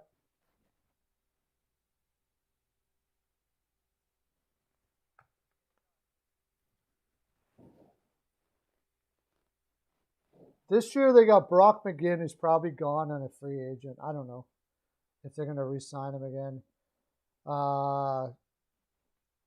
Martinook, you would think they would sign him. He loves it in Carolina. I imagine he'll get signed. And Svechnikov is a restricted free agent right now.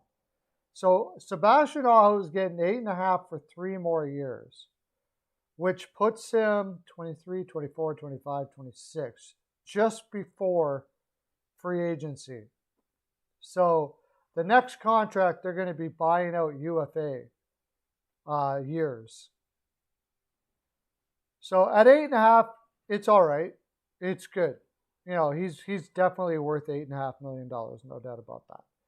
You got Jordan Staal coming off the books, possibly. At the very least, I don't think he's ever going to get a $6 million contract again. Maybe. Not likely. I mean, he had one heck of a playoffs this year. And he had a really good year. But he's 32. He's going to be 35 by the end of that contract. There's no way he's going to get $6 million back.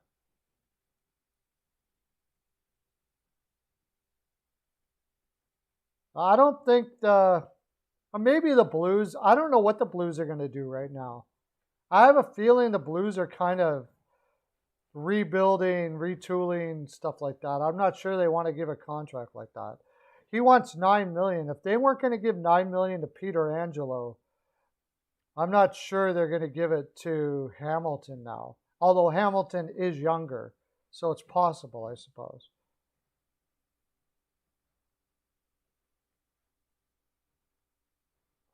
Staal takes a pay cut. Nito Niederreiter is going to be a free agent after this year.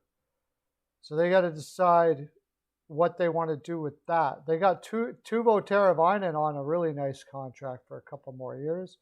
Vincent Trocheck is also. There is a lot of questions coming up here for. I have a feeling that maybe because Jarvis is going to be up, they've got some of their young players coming up. And Nietzsche and all that, they may let Niederreiter go or trade him at the deadline.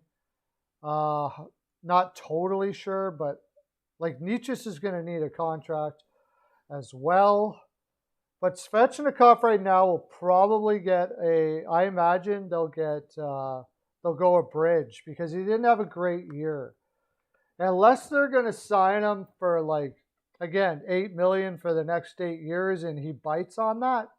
If I'm him, I'm probably not biting on that. He's got 40-goal scorer potential. I don't think I'm going to bite on 8 years for a long-term contract if I'm Svechnikov. Ottawa wants Hamilton, really? That would be pretty cool for them. Where did you hear that, Weichel? Yeah, he probably will get a bridge. And it'll probably be about $5 million a year, something like that. Maybe for 3-4 years. Bye-bye, Nino. Bye-bye. That's what we can do from now on. We can go through all the teams and we'll do what we're doing right now. I should have put this on the window. What do we got? 10 minutes left? Let me get my window capture up so you guys can see what I'm looking at here.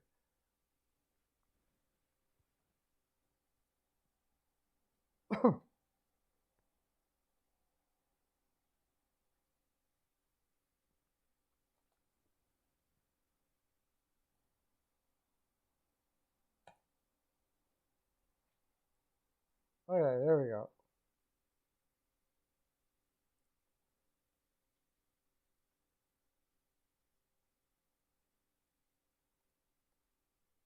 You don't need to see me. I'll go like that. Okay.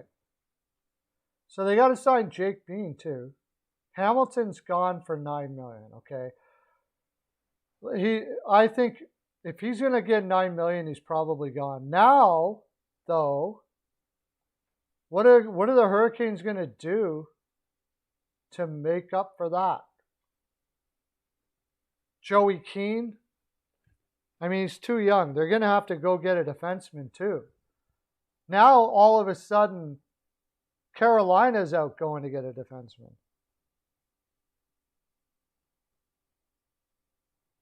How many years does Gardner have left?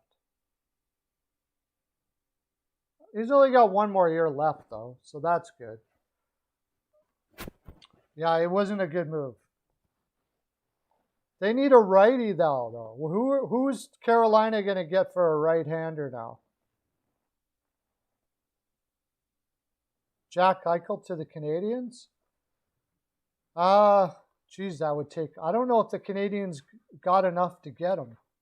Make a trade for me, Bill. Give me a trade. What's Montreal going to give back for Jack Eichel? I don't think Ottawa is going to do that Because if they trade Jack Eichel, if Ottawa trades for Jack Eichel, I'm pretty sure that it's going to take up a lot of their depth. You're going to want Norris for sure. I'd want Norris, Batherson, Brandstrom, and their first this year, just as a start, something like that. And I don't even know if that'll do it. Maybe Norris, Batherson. Yeah, they're too green though, man. They're gonna have to get another righty. They're gonna have to get another righty. Maybe not somebody that, not a long-term contract or anything. They're gonna have to find somebody to fill that hole for at least a couple of years, I would think, because Joey Keane's only 21 years old. You saw what happens to a young defense in the playoffs, man. It doesn't work. Boston Bruins showed you, right? Because you got Slavin, Shea, Pesci, relatively, veteran-like, and then you're young after that. Hakanpää, you don't really want to be playing Hakanpää in your top four, do you? Oh, well, I'm not doing that. I'm not trading Tkachuk. Oh, man. Are you going to trade Brady Tkachuk for Eichel straight across? Wow. That's what I mean about he's worth $10 million a year. I hate to give up Brady Tkachuk, not because of his point production, but his overall value for what he does for a team. He is an incredible leader. He'll fight. He's like having Corey Perry in his prime. It's like having a Corey Perry type guy in his prime. In the end, I probably would make that trade, actually. I probably would trade Eichel for Tkachuk, but I would hate myself for it. Assuming the staff, I'm going to have to really trust my doctors and stuff that say that Eichel's going to be completely fine. He's going to be 100%, all of that. But I'm not giving anything else. I'm doing it straight across. Tkachuk and Norris for Eichel. Well, yeah, thanks for bringing that up, because I really got to think about that. I love Brady Tkachuk. I freaking love him. He's my favorite. It's between him and Stone as my favorite forwards in the league, for sure, I would think. Seattle is taking Shea. I don't think they got to, if they trade Hamilton, well, even if they don't. Oh, they're going to take Bean, Slavin, okay, and Pesci. Yeah, they might take Shea. And then they lose Hamilton, and then what? You got to get some more defensemen now. They got to get more defensemen. They were stacked on defense, and now they're about to be short on defense. Until Joey Keane gets a little more ready.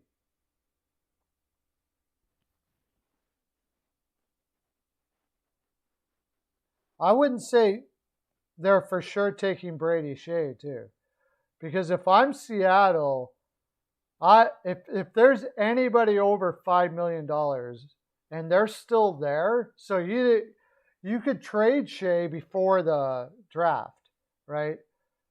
And I'll bet you they'll be able to trade Shea before the draft and get at least a second round pick for him.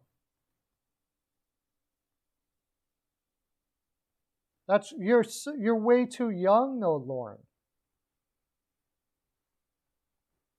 Just gonna throw Keane. Keane is what? 21 years old? How old is Keane? Joey Keane, 21 years old. He has no playoff experience hardly. No NHL experience. He's got one game of experience.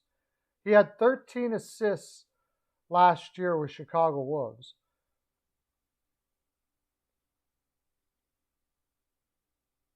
I'm not trading Shabbat for Eichel straight across, probably. He's a Norris Trophy candidate. I don't think so. I don't think I'm going to make that trade. But you're definitely making it very difficult to say no, Weichel.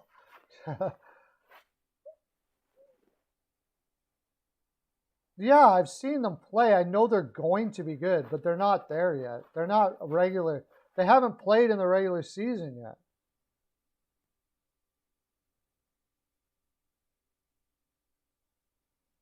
Eric Gustafson.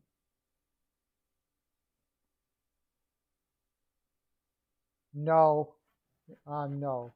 The answer is no to your offer, Bill T. Duran has had issues for a long time, had to leave. We don't know what his issues are going to be. He's never really became what he wanted to be. I believe Thomas Tatar is an unrestricted free agent. Is he not? So that's not going to work. You're going to need a lot more than that. Okay, you want to hear what it's going to take for Eichel for Montreal? First of all, it's going to take Kotkaniemi. I'm gonna say either you trade Suzuki straight across, or I want Kotkaniemi plus. You don't like that? I hang up the phone. I don't care. Leafs want Thomas Tatar. Well, they can have him, I guess. I don't know what they're going to pay him, but another soft player on the top 6 for the Leafs. Okay, cool. Do that. I would if they go get Tatar, I'll be like, Toronto's never going to win a cup. There's just not going to happen. There's no way. That's not what they need in their lineup at all. I don't believe, anyways. We'll see if I'm right or wrong, but I think it's going to cost you because Barry Kotkaniemi. I love Kotkaniemi. Love, love, love, love, love, love, love. Gustafson doesn't even matter. He's a free agent and he doesn't matter. I wouldn't take him at all. Go back into your prospects here. What's that one defenseman?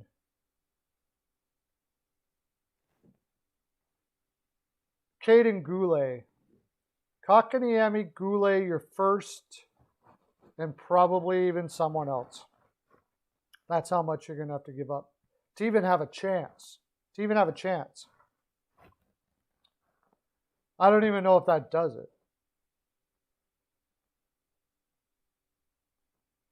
Jake Allen is no. No, that's not going to do it either. Gustafson don't matter. Nobody cares about Gustafson. Gustafson's barely in the league. He played well for Montreal, but not good enough that it's going to matter to. He's also a free agent, so we could just sign Gustafson if we wanted to. You know.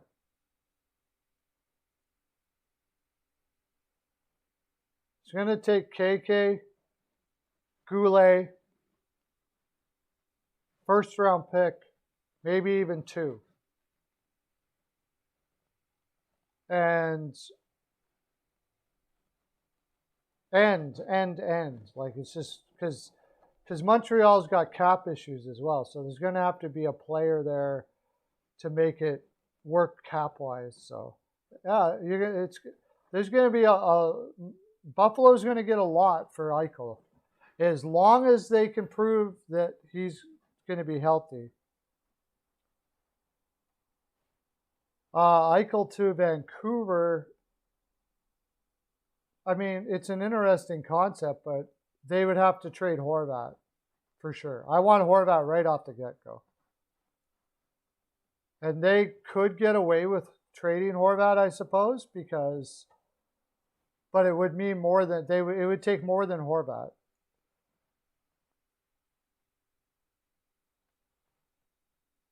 Vancouver Canucks.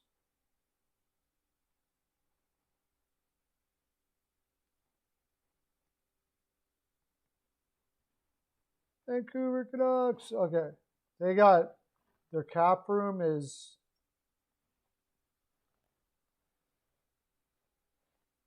15 million. They only have 15 million cap room.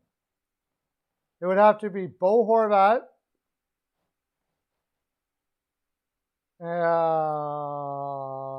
like Nils Hoglander, and their first this year, possibly like Olio Levy or something like that. Winnipeg, I don't. They trade away Dubois that fast or Scheif. I don't think they're going to trade. I don't know. Well, we'll see what he does in a regular season, Price. So far, he hasn't been able to do much in the regular season, but you never know, I guess. I mean, never know. He should do good next year. I don't know. It's weird. Wouldn't it be weird if he goes and has another bad season again? That would be so strange.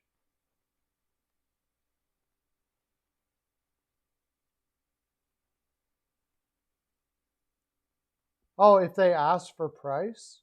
I don't think they would ask for Price. And I don't think, no, I don't think Montreal would do that. Price is like part of the, he's an icon in Montreal. I don't think there would be, Eichel better be darn good if they did something like that, for sure. Because that would be a lot of pressure on Eichel to be great. Because you're trading an icon goaltender, and then they're going to have to go get another goaltender. So that would be difficult. That would be a difficult trade for sure, I would think.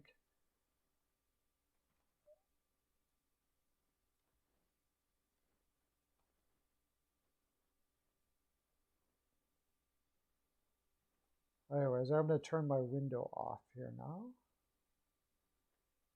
Window capture off. Because we got to get going. Yeah, I know. It's past. I was just having so much fun, I didn't care.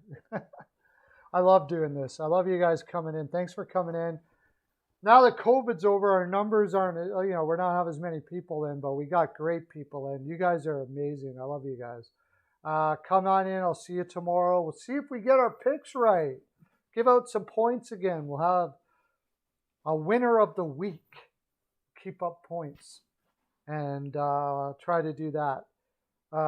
Until tomorrow. Also, I'm going to put a little quick video out about that 7-minute clip there and see how that goes out there in the land.